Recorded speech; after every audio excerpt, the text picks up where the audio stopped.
Tamil Nadu വിയുപുരത്ത് 10ാം class വിദ്യാർത്ഥികളെ പീഡിപ്പിച്ച കേസിൽ സ്വകാര്യ സ്കൂൾ പ്രിൻസിപ്പൽ അറസ്റ്റിൽ. വിക്രവണ്ടി സ്കൂളിലെ കാർത്തികേയനെയാണ് പോക്സോ നിയമപ്രകാരം അറസ്റ്റ് ചെയ്തത്.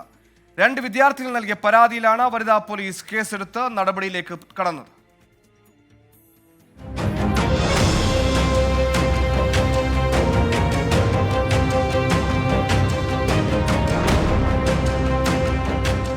സ്വകാര്യ സ്കൂളിലെ പ്രിൻസിപ്പലും അധ്യാപകനുമാണ് അറസ്റ്റിലായ കാർത്തികേയൻ.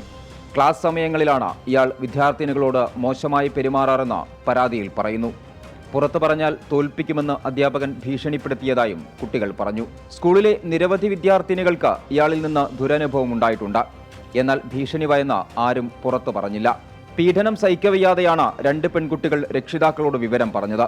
തുടർന്ന് വിഴിപ്പുരം വനിതാ പോലീസ് സ്റ്റേഷനിൽ പരാതി നൽകി. പോലീസ് അന്വേഷണം ആരംഭിച്ചതോടെ ഒളിവിൽ പോയ കാർത്തികേയനെ ഇന്നാണ് പോലീസ് അറസ്റ്റ് ചെയ്തത്. കോടതിയിൽ ഹാജരാക്കിയ ഇയാളെ 15 ദിവസത്തേക്ക് റിമാൻഡ് ചെയ്തു.